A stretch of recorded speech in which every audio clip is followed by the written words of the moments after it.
여러분 반갑습니다. 김주영 변호사입니다. 오늘은 민사재판에서 판사님이 나의 이야기를 듣지 않는 이유 4가지라는 주제로 말씀을 드리려고 합니다. 먼저 오늘 주제에 들어가기 앞서서요. 훌륭하신 판사님들이 매우 많습니다. 오늘 영상은 나홀로 소송을 하시는 분들께서 한번 생각해 보시라고 제가 재미삼아 가볍게 만들어 본 거니까요. 그 부분 생각하시고 한번 들으시면 좋을 것 같습니다. 자, 내가 소송을 하는데 말을 하려고 하면 판사님이 됐다 라고 하면서 끊어버린다면 정말 기분도 나쁘겠지만 또 왜 저러나 싶기도 하지 않겠습니까? 왜 그런지를 말씀을 드리겠습니다. 첫 번째, 판사님들이 일이 많아요. 보통 판사 한 사람당 소송을 한 300건 정도를 가지고 있다고 합니다. 그러니까 법정에 나와가지고 아무리 얘기를 하려고 해도 판사는 그 말을 듣기가 싫은 겁니다. 심지어 판사 본인도요. 그 얘기를 들어봤자 나중에 본인이 제대로 기억하기 어렵다라는 것을 알고 있는 거예요. 판사 속마음은 뭐냐? 나중에 내가 읽고 싶을 때, 나도 이 사건에 심도 있게 검토하고 싶을 때, 마음 먹고 덤벼들어서 깊이 있게 알고 싶을 때, 그때 글자로 된 거를 그냥 읽고 싶은 게 판사의 속마음입니다. 그렇다면 우리는 어떻게 해야 되겠습니까? 판사가 언제 이 사건에 대해서 깊이 있게 검토할지를 모르니까 말로 하지 말고 글을 써서 내야 된다는 거죠. 종이에 써서 내야 되는 겁니다. 이제 하나 알았습니다. 우리는 모든 주장이나 이런 것들을 글로 써서 내는 거예요. 제가 이렇게 얘기하면은 당신이 어떻게 알고 그렇게 얘기하느냐라고 얘기할 수가 있는데, 실제로 어떤 일이 일어나냐면 판사님들이 판결 선고일을 일주일 앞두고 나서 갑자기 판결 선고기일을 연기한다던가, 심지어 하루 전에 판결 선고기일을 연기를 합니다. 그 말은 뭐냐? 그때 제대로 검토를 해봤더니 판결문을 쓰려고 보니까 내용이 확인 더 해야 될 게 많더라 라는 거죠. 그러니까 판결문을 못 쓰겠으니까 미루거나 아니면은 변론 제기를 하는 겁니다. 이해되시죠? 우리는 하나 배웠습니다. 무조건 글로 써서 내는 거예요. 자, 둘째, 이제 이렇게 말을 듣고 종이에 써서 글로 냈습니다. 그런데 그래도 판사는 내 이야기를 읽으려고 하지 않는 겁니다. 분명히 말로 하면 안 되고 글로 써서 내라고 했는데 왜 읽지도 않는 거냐 라고 생각하실 수가 있을 겁니다. 자, 왜 그런가 말씀을 드릴게요. 판사님도 자, 이제 읽으려고 내용을 딱 펼쳤어요. 그런데 딱 펼치고 보니까 읽기가 싫은 거예요. 왜냐? 읽기 싫게 두서 없이 장황하게 썼거든요. 여러분, 판사뿐만이 아니고 누구라도 읽기 싫게 쓰면은 그 글은 읽기 싫은 겁니다. 그런데 우리는 좀 억울하지 않습니까? 뭐라고 얘기하냐? 이렇게 얘기하는 거죠. 아니, 세금이 투입되는 공적인 기관인데 판사면은 무조건 읽어야지. 뭐 하는 거냐? 읽지도 않고. 서류를 냈는데 제대로 안 읽으면 안 되지. 그러면 판사하면 안 되지. 이렇게 우리는 말할 수 있는 거지 않습니까?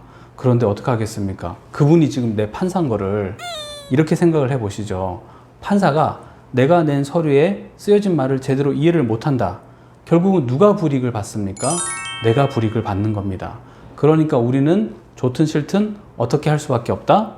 판사가 이해하기 좋게, 읽기 좋게, 알아듣기 좋게, 정확한 표현으로 법적으로 또 말이 되도록 제목도 잘 달고 문서 양식도 맞추고 줄 간격도 널찍널찍하게, 글씨체도 보기 좋게, 핵심 주장도 명확하고 간결하게, 증거도 찾기 쉽게 참조 잘 달아주면서 산단 문법에 맞게 마치 밥을 떠먹여 주듯이 아 해봐 하면서 글을 써서 내야 된다는 거죠. 이런 것을 내가 잘 못하겠다면 누구를 찾아야 됩니까? 바로 이래서 변호사가 있는 거겠죠. 자, 그러면 질문을 하나 하겠습니다. 여기 2명의 변호사가 있습니다. 1번 변호사는요, 법정에서 큰 소리로 말을 잘합니다. 그런데 문서 내용 작성은 잘 못하는 변호사예요. 2번 변호사는 법정에서 말은 잘 못하는 것 같은데 문서 내용 작성 하나만큼은 기가 막히게 하는 겁니다. 그렇다면 민사소송에서 굳이 이 2명의 변호사 중에 1명을 나의 변호사로 선임해야 된다고 한다면 누가 더 나을까요? 제가 선택은 여러분께 맡기겠습니다. 둘 다 잘하면 금상첨화겠죠. 하지만 이 둘 다를 갖춘 변호사가 그렇게 많지는 않을 수 있습니다. 자, 그래서 어떤 사람이 변호사가 없이도 기가 막힌 필력으로 글을 잘 써서 냈어요.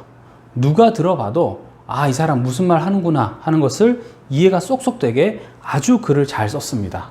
자, 이런 상황입니다. 그래서 잘 써서 준비 서면을 내고 자신 있게 다음 기일에 재판에 참석을 했습니다. 그런데 이상하게도 판사님이 냉랭한 거예요. 내 말을 여전히 잘 안 듣는 겁니다. 판사가 여전히 내가 말하려고 하면 싹둑 자르면서 안 들으려고 해요. 나는 지금 속으로 뭔가 잘못됐다 라고 직감을 하게 되겠죠. 이럴 때 알 수 있어야 됩니다. 판사가 내 말을 안 들어주는 이유 세 번째, 주장 자체가 법리에 맞지 않는 경우입니다. 돈을 달라고 하는 주장이면은 상대방이 왜 나에게 돈을 줘야 되는지 그 근거를 제대로 써서 내야 됩니다. 계약에 의한 것이면 계약 때문에 줘야 된다. 손해배상이면 손해배상, 부당이득이면 부당이득, 명확하게 법리적으로 그 근거를 다 밝혀줘야 되는데, 사실관계는 내가 문장력이 좋아가지고 알아듣게 잘 썼지만 법적으로 내가 왜 권리가 있는지 제대로 쓰지를 못하면 판사는 여전히 내 말은 안 들어주려고 할 겁니다.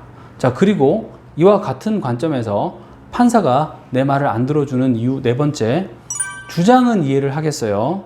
증거가 없는 경우입니다. 증거가 없으면은 아무리 판사라도 판결을 내려줄 수가 없는 거예요.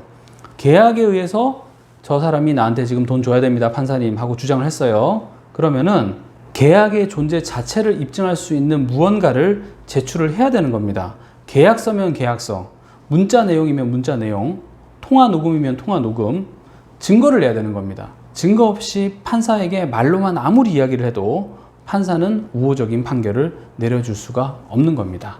이 부분을 꼭 유념하셔야 됩니다.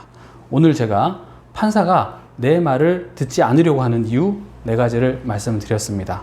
혹시 여러분께서 진행하고 있는 소송에서 판사님이 내 말을 하나도 안 들어주는 것 같다면 제가 말씀드린 네 가지 경우에 해당하는 것은 아닌지 면밀히 되돌아보시고 검토해 보시기를 바라겠습니다. 만약에 그런 사유가 발견된다, 즉시 적극적으로 대응하시는 게 필요합니다. 오늘 영상도 도움이 되셨다면 좋아요와 구독을 부탁드리겠습니다. 저는 변호사 김주영 TV의 김주영 변호사였습니다. 감사합니다.